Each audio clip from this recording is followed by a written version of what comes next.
So, anyways, welcome to Pharmacist Diaries. Thanks for making time for me tonight. And yeah, after our IT issues just now, it's good to know that we're going to be able to have our conversation tonight because I've been looking forward to this. I know it's been lovely. I've been looking forward to it as well. How was your day, anyways, at work and everything? Yeah, no, day was fine. Normal days. Perfect. Okay, cool. Well, I guess it's the start of the weekend, so enjoy your weekend after this, and hope you have something enjoyable planned for the start of December. I don't know if your social diary is getting as busy as mine. I'm trying to cut down on saying yes, but it's quite difficult. So usually we kind of kickstart the episode by discussing why you became a pharmacist in the first place. So shall we start there? Yeah. So why did I become a pharmacist? Well, to be fair, I had no intention of being a pharmacist when I was young. And when I was doing my A levels, I was thinking about doing reading maths, and I Okay. failed my A levels the first time, so I went into resit, and therefore I wasn't going to college as much as I would have done because I knew some, I was repeating, and I started working in a community pharmacy. And at the time, although I had no interest in community pharmacy, I ended up working there throughout my degree. Well, 2 years of my degree. It was a three year degree at the time, and the locum pharmacist at the time really persuaded me to consider pharmacy. So in the end, what I did is through clearing, I removed. I cancelled my place at University of Birmingham in maths, and ended up in the UCL, what is now called the UCL School of Pharmacy, to read pharmacy. And that's pretty much where my pharmacy life started. Um, and then obviously doing the degree and then joining Guy's and St Thomas's for my pre-reg. I think that the motivation at the time was that, you work in a community pharmacy, you have your own business, you earn lots of money. That was my motivation. But it all didn't work out that way because I never went into community pharmacy. I went into hospital, and I didn't earn a lot of money because in those days, hospital pharmacy paid less than community pharmacy. Um, but I did enjoy, at Guy's and Thomas's, so I ended up staying there as a registered pharmacist. Yeah, no, I mean, my parents also thought that maybe I might go into community and purchase a pharmacy because they owned a pharmacy for 20 plus years. But once I got a taste of my pre-reg year in hospital, there was no turning back. I knew it was kind of the place that I wanted to stay, and I wanted to explore. I wanted to experience all the different kind of clinical areas and the different wards, and there were a lot of inspiring pharmacists that I worked with who had worked in hospital for 10, 15, 20 years. And to see them so loyal to their organization and to the NHS was definitely inspiring during my pre-reg year. And I thought, yeah, this is so exciting. You can see the progress that they've made from when they were a pre-reg and how far they've come. And when you also, I guess, understand the amount of knowledge that they've gained over those years in terms of developing services, service improvement, the clinical knowledge, kind of working from an MDT perspective. That was just really motivational for me to see how much progress I could make. And I didn't necessarily see that working in a community pharmacy, except and I was a little bit narrow minded, and it was possibly also because I was quite young and slightly naive to the role and what community pharmacists could really achieve. But at that time, having worked as a student in a community pharmacy, I didn't understand the progress except going into kind of a manager's job and then maybe an area manager's job. And it wasn't something that I was that interested in that time. Um, so I can see why you stayed. It's a great, obviously, environment to work in, and I'm still obviously in that environment and loving it, as are you. Mm. So it's opened a lot of doors for me as well in terms of different opportunities. And I never thought I'd be in pediatrics, and here I am today in pediatrics and in palliative care, something I never thought I would do. So it is really exciting and something that I've thoroughly enjoyed to date. Mm. Um, So what was it like as a pre-reg at Guy's and St Thomas's all the way back then? Oh God, Because it Guys and was quite a Thomas's. while ago. It was a long time ago, and Guys and Thomas's had just merged into one trust at the Oh, time. really? Yeah, so we had half of the pre-regs were based at St Thomas's, and half the pre-regs were based at Guy's. And at the time, I'd requested to go to Guy's only simply because it was a quicker train journey, and I knew nothing about the actual hospital. I knew the name of the hospital, and I knew it was a big Mm, hospital, but I didn't know anything about the pre-reg year in itself. So it was a bit like two sites, and you had some at St Thomas's, some at Guy's, and an occasion, and then every week we'd have teaching, and some you either had it at Guy's or you had it at St Thomas's. And us being pre-regs at the time, it was like we didn't actually, oh, what site are we on today in terms of the teaching? And remember, we never had mobile phones. There's no such thing as a mobile phone in those days, so you couldn't just WhatsApp each other and find out, where are we going today. Um, but it was a good learning curve, and I've still got my. We have progress. They're called progress reports now, but in those days, there used to be a different form. I've still got mine because I obviously took over the education training function, and my predecessor had stored all of the paperwork that she had. And what happened? I found my own, so I thought I'm taking this, and I've still got it. 30 years later, I've still got it. I started badly, and I got better as I went through the year, according to Tony Yeah, West, finding my my forms. mum, my mum actually cleared out my room at home a couple of weeks ago, and then she just handed me all this stuff, and I didn't even know what half of the things were, but it was like some things from university, some things from my diploma, and my pre-reg folder is in there.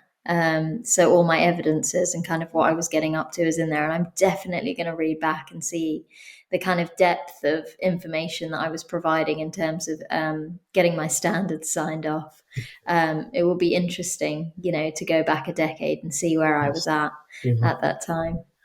it's funny. It's funny. The world is a different place now, but in those days, as I say, computers were new, relatively speaking. Yeah, Um, and you didn't, as I say, you didn't have mobile phones. So when you did residency as a pharmacist, it was, and everything was paper, so you had to look through folders and files and yeah, use a phone, and you couldn't get away from the hospital too far because if somebody bleeps you, you need a phone. So you need to go back into the hospital to find the phone. Um, yeah. yeah, it's a different world. Yeah, actually, and I mean, I was a resi 10 years ago, and I had the small, tiny Nokia. That was our on-call phone. Mhm. And all of, even back then, I mean, obviously we had computers, but even our IV monographs, because at Oxford, we never used Medusa to begin with. We had our own monographs that the MI department created, and it was all in folders and binders, and each ward would have one. So we lived off those. We lived off that information, and everything was still really pretty much paper based, like all the kind of Stockley's interactions using Martindale. We used the books. We never had the online format. And even when the BNF came out as the internet kind of web based option, I never used it for quite a long time because I really preferred using the paper option simply because it was just, you knew where everything was and you knew how to navigate through it really quickly and easily. Mm. Um, so I was a bit reluctant to go on to the web. But how things have changed at such a Oh, God, fast yeah. pace, because now, like, we literally don't use anything paper based at all. In comparison, on a day to day basis, we're literally, there's very minimal kind of looking up things in books nowadays, which is it's interesting for the new generation of pre-reggers and pharmacists out there. Um, Probably so in when the you book. were yeah, exactly. When you were a pre-reg, kind of what did you enjoy a lot about the hospital environment, and kind of what were your passions at that time? Um, at the time, I enjoyed the dispensary, and I actually enjoyed going on the wards as well. Because at the time, we've got to remember that pre-regs going on to wards was a new thing, and pharmacists on the wards making interventions was a new thing, relatively speaking, which meant that the doctors always saw us as supply. They didn't necessarily see us as clinical in the way that we describe clinical nowadays. So there was a challenge, but I think we were accommodated, and the clinical team had to put a lot of effort into making sure that we were being supported and we weren't making mistakes, because at pre-reg level you are, learning the ropes, as it were. So that was the best bit, really. And talking to, I mean, I like the dispensary because it was talking to patients. It wasn't so much the dispensing aspect, but it was the patient counselling aspect that I've always enjoyed. Um, so that would be, at pre-reg level, would be the best thing for me in terms of when Mm. I think back. What did I enjoy the most? It was the patients. Yeah, for sure. And even for me, I did wards in the morning and dispensary most afternoons. And I was at Papworth, and it's quite a small hospital, but very family oriented. And it was really interesting kind of counseling on the hatch. And I learnt so much because it was all cardiology and respiratory. And you did so much warfarin counseling, and I mean, all cardiac drugs. I mean, there's just so much counseling that you can provide, so much information that you can give to patients. And if they're newly started as well, like giving them information about how to get repeat prescriptions and things like that, and who's going to do their follow-up. So there was always good conversation to have, and building quite a lot of rapport, to be honest, in an outpatient setting. Um, Obviously different to what we would do in community pharmacy to some extent, but it was still really good in terms of my learning and my experience. And in a smaller pharmacy, we were able to experience managing the pharmacy.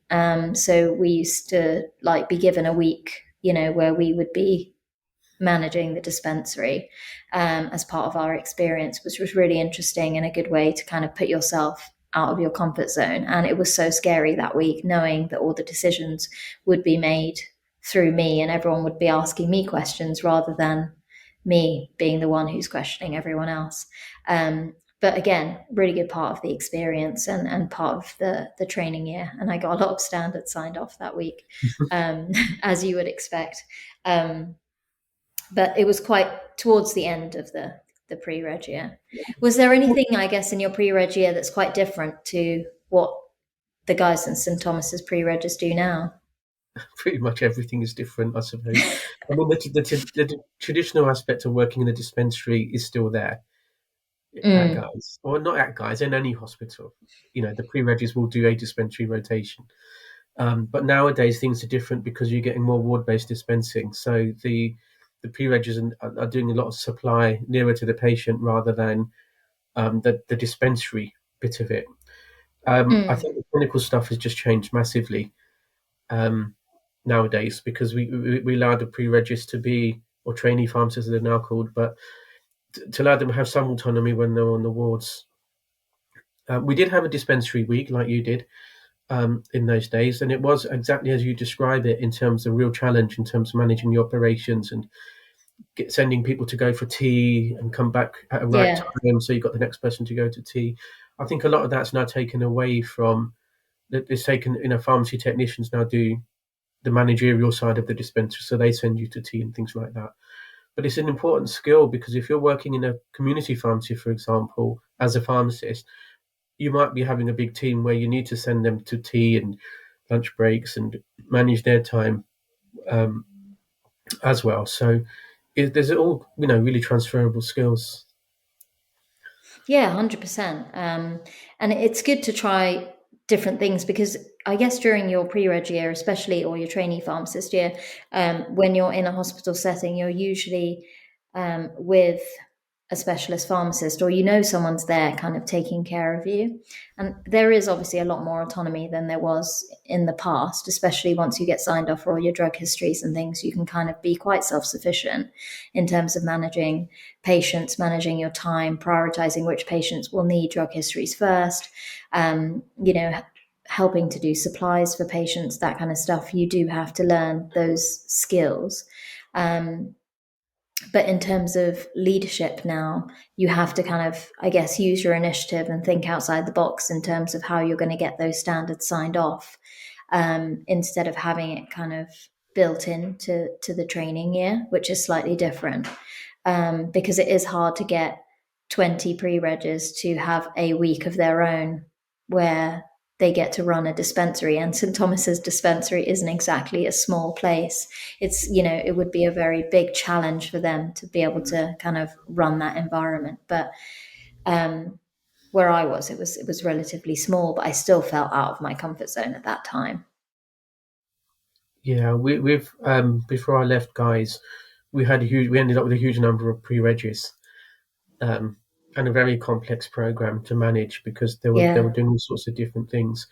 But when I was a pre-reg, there was only six at Guy's and six at St Thomas's, so it was easier to manage a timetable where you can have the time to sort of manage the dispensary. And when you're on the wards, there's fewer of you, so it was easier to have more support from the pharmacists. Nowadays, because there's so many of the trainees, you need more people to be able to help them. Mm. Yeah, the timetables for the trainee pharmacists at Guy's are complex, and organizing that is just a lot of work.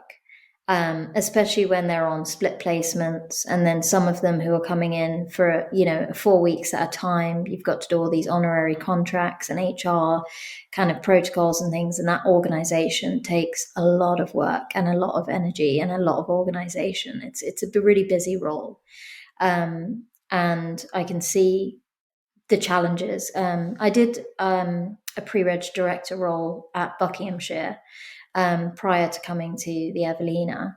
But it's obviously a small cohort of trainee pharmacists in comparison. But even then, there were six of them.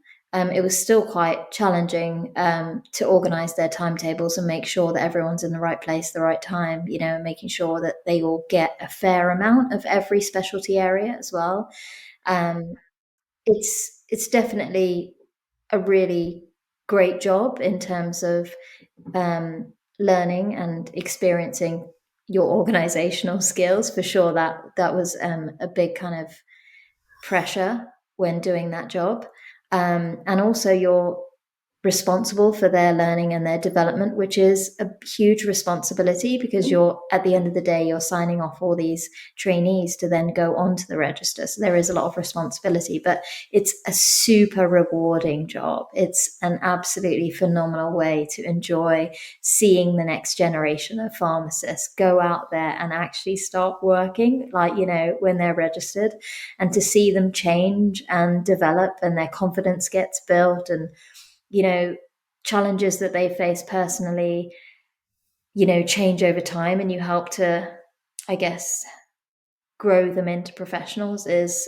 a really enjoyable aspect of education and training. I mean, even a few weeks ago, I had a first year student who I met the first kind of few weeks that I started working at King's with the MPharm program. And she came to the hospital as a third year on her placement. And it was just so exciting to see the difference, even from a first year student to a third year student, and then going onto a ward and talking to patients and putting all of that kind of knowledge into practice.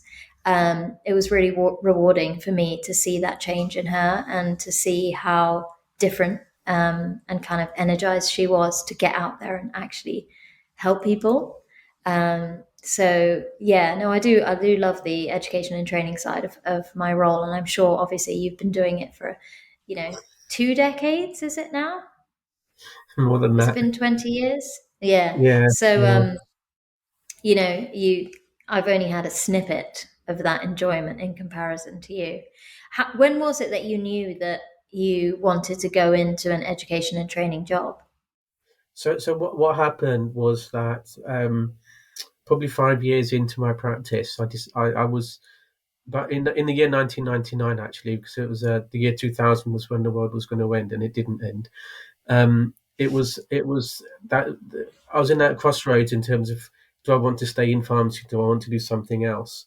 And what I ended up doing in the end was doing an MSc in clinical pharmacy at the UCL School of Pharmacy for a year, which was like a gap year for me because although I had to pay for it myself, we didn't have any funding. I did locum all the time. Every weekend I was locuming. But when I finished, or towards the end of my MSc, I had the option of working in primary care in the CC, what's now called a CCG, or working in education and training. And I actually got the job in primary care, but then I had an interview with education and training, and that was with somebody called Andy Koszewski, who was just so brilliant. And I just thought, you know what, to work with him at any point in my career would be just amazing. So I ended up into getting an interview, getting the job at Guyson St Thomas's in the year 2000. It was when I actually started as an education and training pharmacist, and I inherited that was the fallow year when there was no students because the M.Pharm was going from 3 years to 4 years.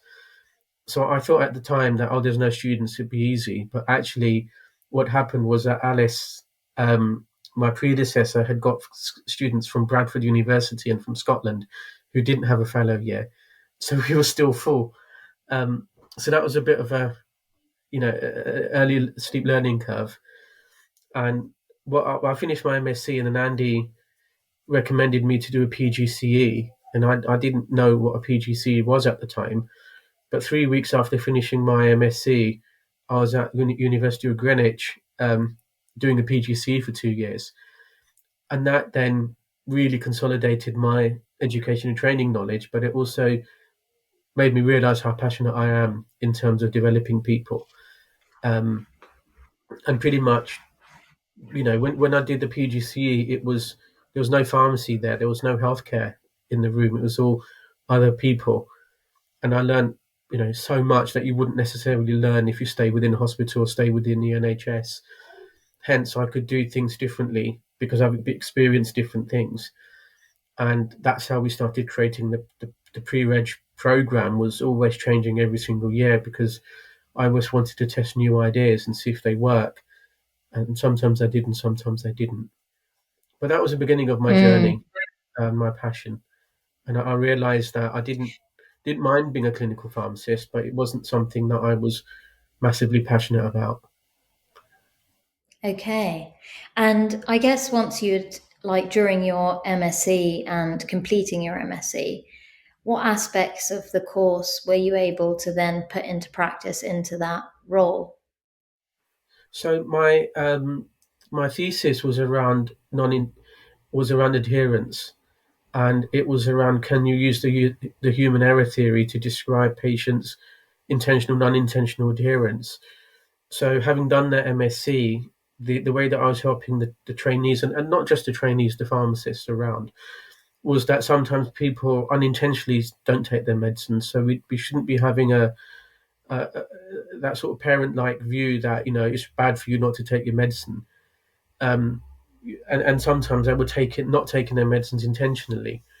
So it made me realize that actually patient-centered care, because concordance was really what we now call patient-centered care, is actually really, really important. So when you are taking a drug history on the wards, or you're counselling the patients on the outpatients or on the wards, you've got to acknowledge that if they say they can't take their medicine or they won't take their medicine, we shouldn't be penalising them for that. We should be respecting their choices, giving them the information that they need, and encouraging them. But ultimately, it's the patient's choice.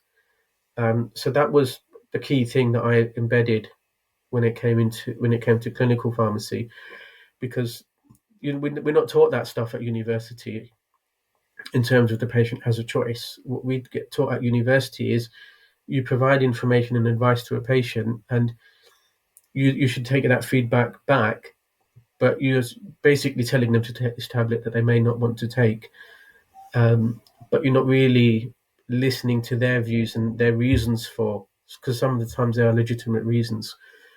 So we do that nowadays, but we didn't do it at the time when I was starting in my role.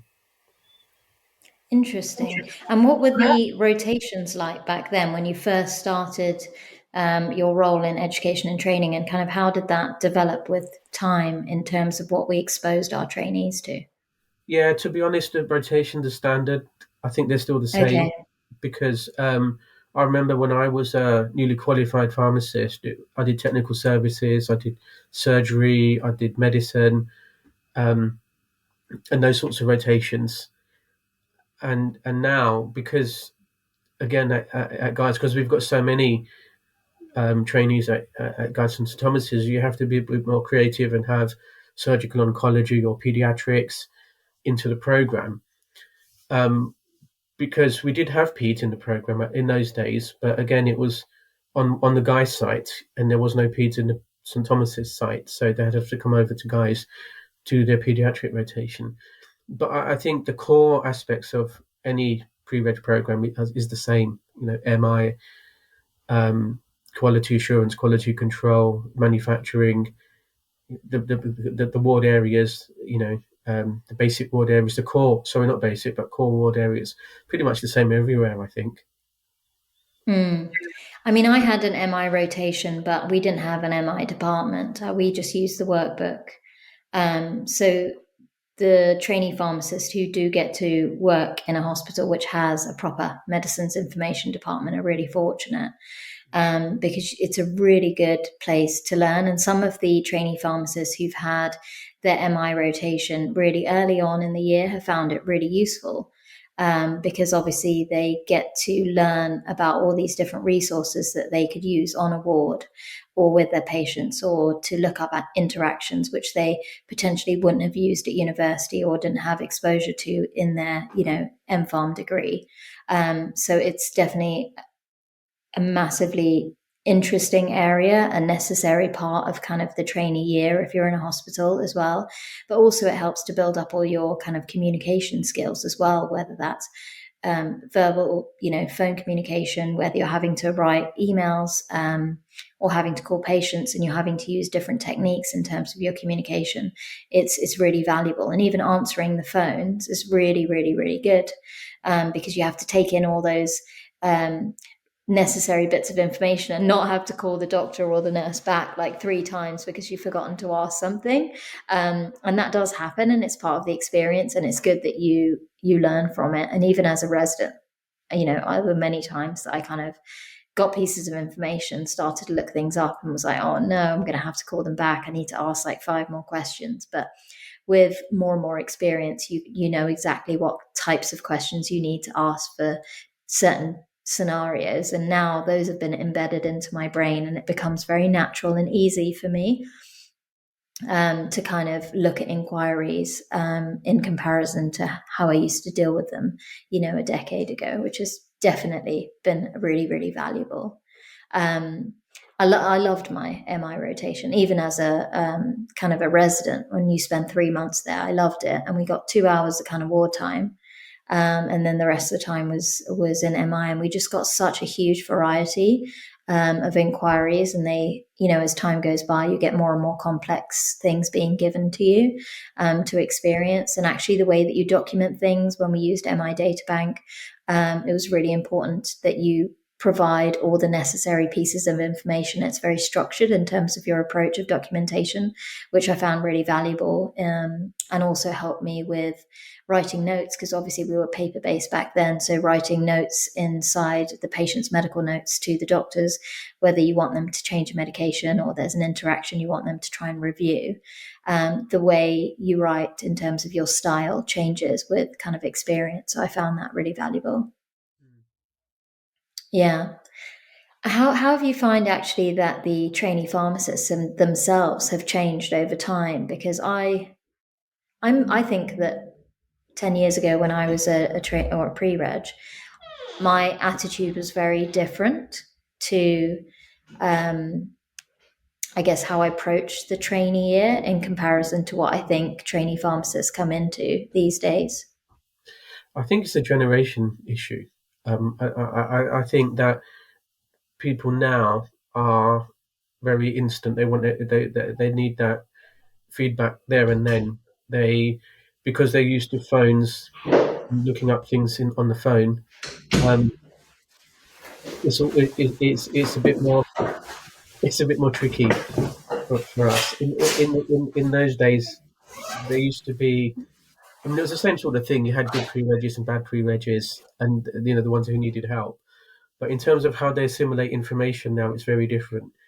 And where they get the information from, it's very different. So, yes, they will look at the BNF, but they'll also look at other resources because they've got their mobile phones and they can look at nice guidelines and other bits and pieces of things. Whereas when it was a paper-based thing, you were looking, you'd have to go to MI to look into a book or do an MI inquiry, and then they'd answer it, and that wouldn't be as quick as it is nowadays. I think young people are now more demanding. They've got their rights. They've got their I need this and I need that. Whereas in our day, we wouldn't necessarily go down. I need this and I need that. We'd be a bit more. Maybe I'm being nostalgic, but we would, we'd be just the pre-reg year was just part of what you do, and the standards will just come anyway. Nowadays, it's a bit more needy and a bit more directive, I think. But I don't want to do injustice to young people because they have the skills, they have different set of skills that we didn't have in those days, and they can assimilate information much quicker than we can because they're so used to looking at things and learning about it and reading on their phones. Then we wouldn't be doing that because we didn't have phones in those days. Yeah, no, the times have definitely changed from that perspective. I do find that I agree with you on the whole demanding front and the way that they communicate with their, I guess, their seniors or their leaders or people that they're working with is really different to how I might approach a professional on a ward or someone who's looking after me or supervising me. I'd be very formal in my approach of asking for something, and I would actually be nervously like writing an email because I feel like I'm taking up their time, or though they'd be happy to support and always say yes if we ask for something that we feel would be useful for our learning, whether it's, they used to offer, and when I did mine, I got to see surgeries. I got to see a heart transplant in the middle of the night, and that was offered to me as part of the training year, which was amazing. But there were times when I wanted to go to critical care a little bit more than was scheduled for me in my rotations, and they were very, very flexible. But again, there was only two of us in the pre-reg year, which is obviously very different when you've got a really large trust and you've got 20 different pre-regs. But even at the Evelina, like this year, if we've got our 4-week trainee pharmacists, in their last week, we give them some choices in terms of who they would like to spend some time with, which has worked out really well because I think it gives them that kind of independence that not everything's kind of planned out for them, and they actually get to make some choices and say, well, actually, yeah, you know what, I'm interested in seeing what palliative care like is for a pediatric pharmacist, or I want to go to the pediatric ICU or the neonatal unit. A lot of the trainees love going to the neonatal unit, and they don't necessarily get to do that because they usually spend 4 weeks on one ward. So in that last week, they kind of get that opportunity, and that's kind of been started in the last, I guess, few months. And I think it's worked out really well, and they really enjoy that because it gives them an experience that they get to choose, rather than just being told, yes, here you go, you're on the general medicine ward for this 4 weeks, off you go.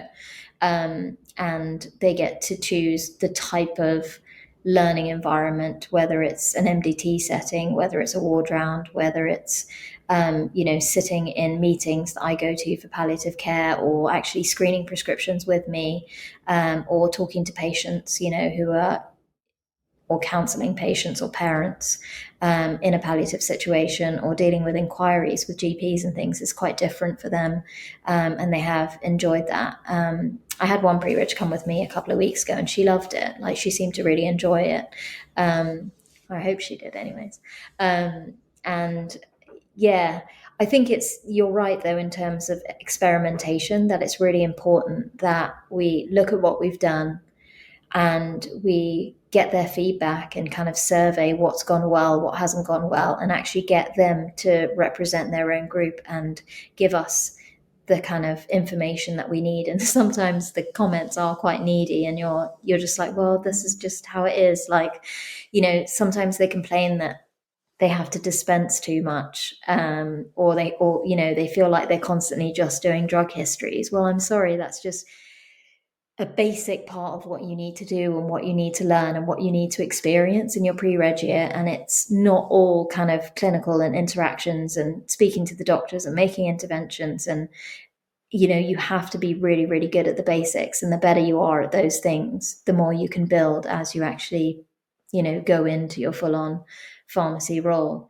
But in terms of kind of the difference between them and us is some of those trainee pharmacists that I've seen, and some pre-reg, like even MPharm students that I've interviewed, are so inspirational. Like the difference in terms of their attitude towards learning, towards entering this career, in terms of entering a professional pathway, has been so different and so mature in comparison to what I think I was like as a 20-year-old kind of going into my pharmacy course. And it's been really amazing to see that from their perspective. And I think it's really important that we value that they are a different generation to what we are or what we were at the time. And we need to kind of adjust the program to, support their learning needs. Yeah, we've been, when we created the pre-reg program was and pediatric in the Evelina was when it was built. We planned it before it was while it was being built, and we planned the 6-month program at the time was as soon as the Evelina's ready up and going, then that following academic year we'll have 2 6-month pre-regs, and we always had the 4-week pre-regs coming in. Sometimes it was 3 weeks, some years it was 4 weeks, and then it was it's just when you start something new, it needs to embed itself, and you take lots of feedback. And the feedback that you're describing is the same as the feedback that was going around when I was there, and it was just about managing expectations from the trainee perspective, so that they wanted to run before they could walk, so we had to teach them to walk first before they start running. And then when they become resident pharmacists, they realize, oh yeah, now I understand why you were telling us this or you were telling us that, because we got that call at night and we knew what to do, or we didn't. We got that call, we didn't know what to do, and that was really helpful because we've got a lot of TST2 pre-reg stay as foundation pharmacists or onto the STEP program, which then means that you've got that generation of people, a bit like myself, who spent a lot of time, and there's quite a lot of pharmacists, like guys, who have come through the pre-reg with me and they're still there. And a lot of them will teach the pre-regs the way they were taught. Do you see what I mean? So you've now got Oh, definitely. they really help because that's the culture of the place. Mm. Whereas, if they hadn't, I don't know how it is now, post-pandemic and so many other pre-regs, but I know that even the Evelina had difficulties trying to accommodate everybody, but they were open and transparent about it. It wasn't as if, we'd be defensive about it. It was just openness, transparency, that actually, working in the dispensary because we're short-staffed is a skill that you need to develop, because that will happen to you in your career. Mm. Yeah, no, I think, I mean, Guy's and St Thomas's for me in general has been an amazing experience, and I've really thoroughly enjoyed working for the Evelina, and it's a nice small team, and we've gotten to know each other really, really well, and everybody is so incredibly supportive. And if you are struggling with your workload or you're having a crazy day and you need help on your ward, no one will ever say no, and everyone will drop everything to come and help you.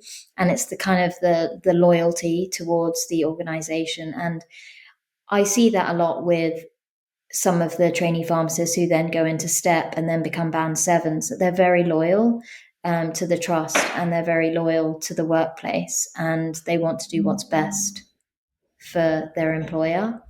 And I felt the same when I worked at Oxford when I was a resi there. And if I hadn't have met my husband and moved out to Dubai for 5 years, there's no way I would have ever left. I was so loyal to working for them, and I still to this day absolutely adore that place.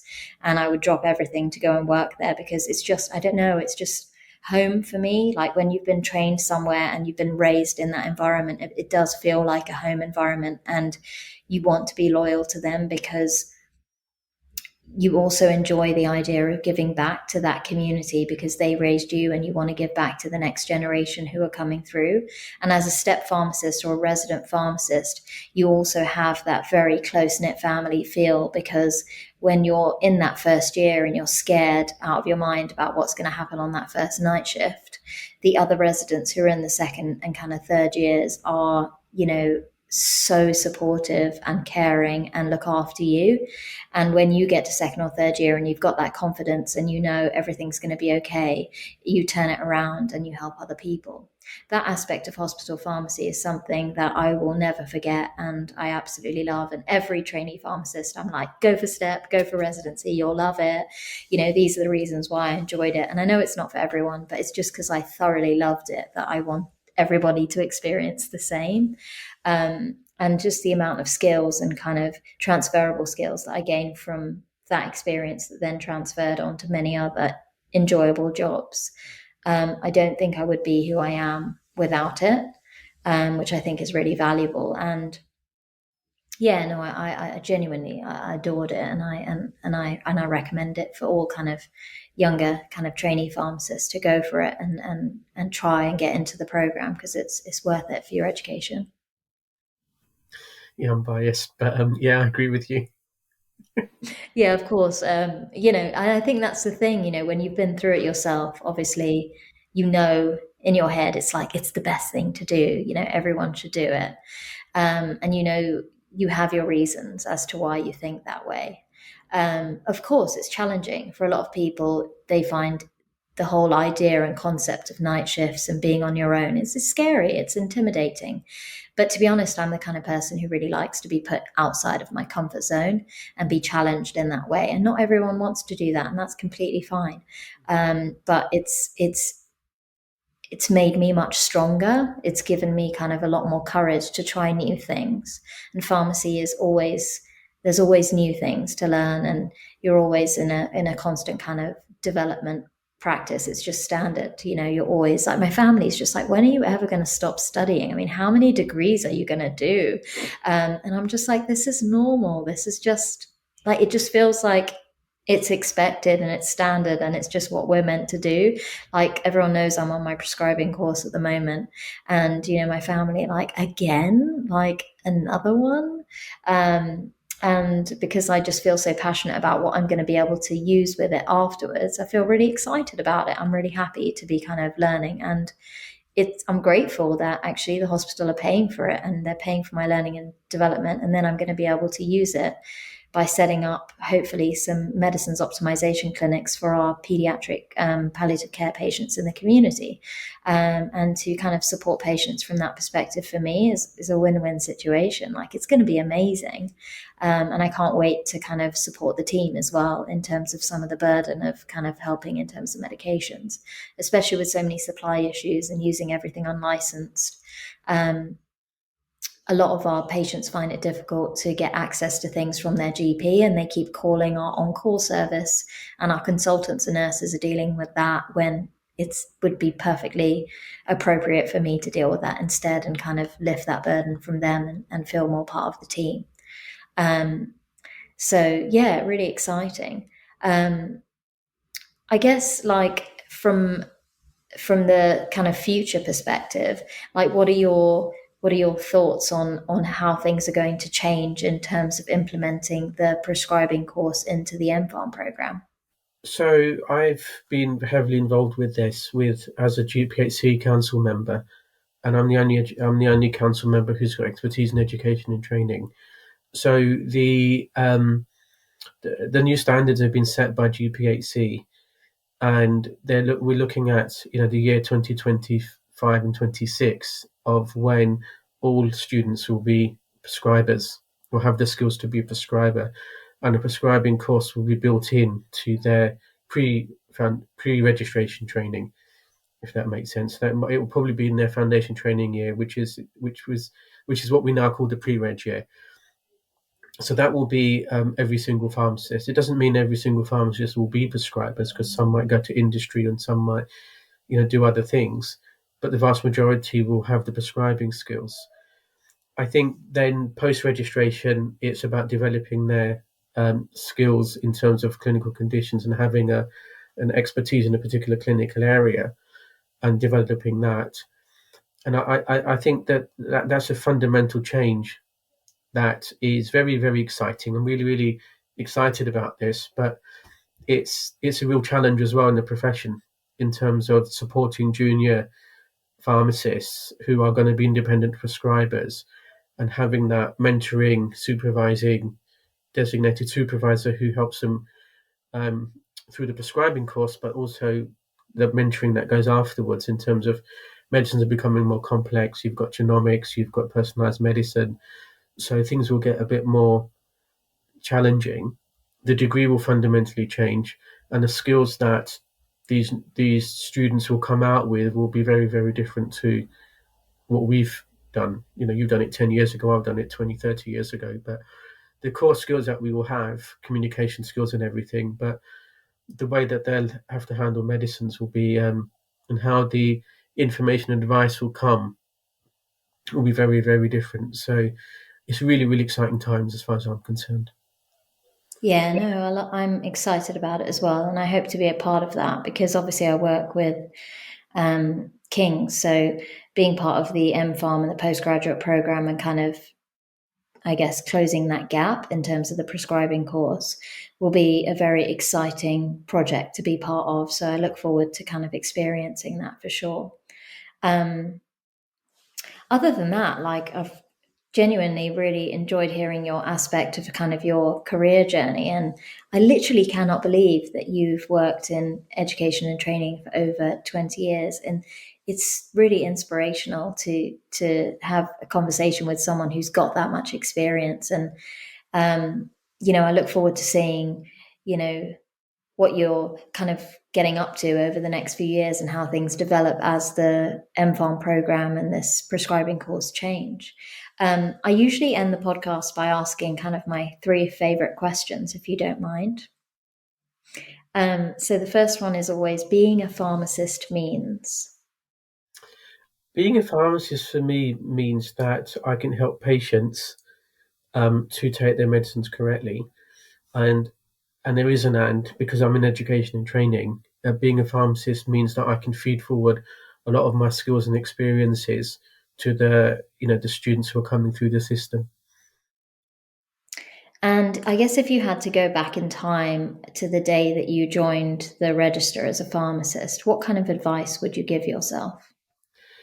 Um, be brave, be courageous, and be ambitious. Nice. And in 10 years' time, I will be. Oh God, in 10 years' time, I will be close to retirement.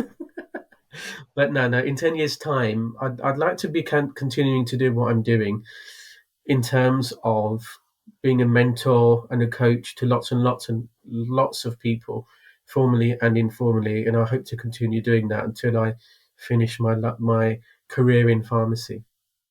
Yeah, no, that will be amazing. And what a wonderful kind of achievement long term and something to be really proud of and very rewarding because you've been part of education and training for so long that you've seen so many trainees come through your time, hundreds. Hundreds. That in itself is, yeah, hundreds. It's not, it's literally hundreds and it's so exciting.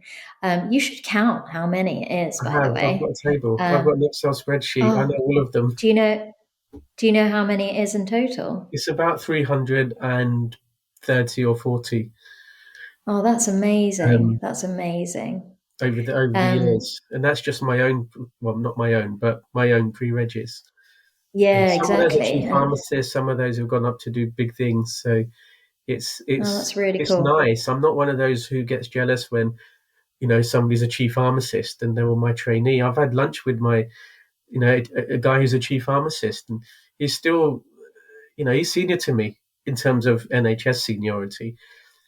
But we still, Yeah, he reached out to me, I reached out to him, and we went out for dinner that's because he lovely. needed some help. And he was a pre-reg.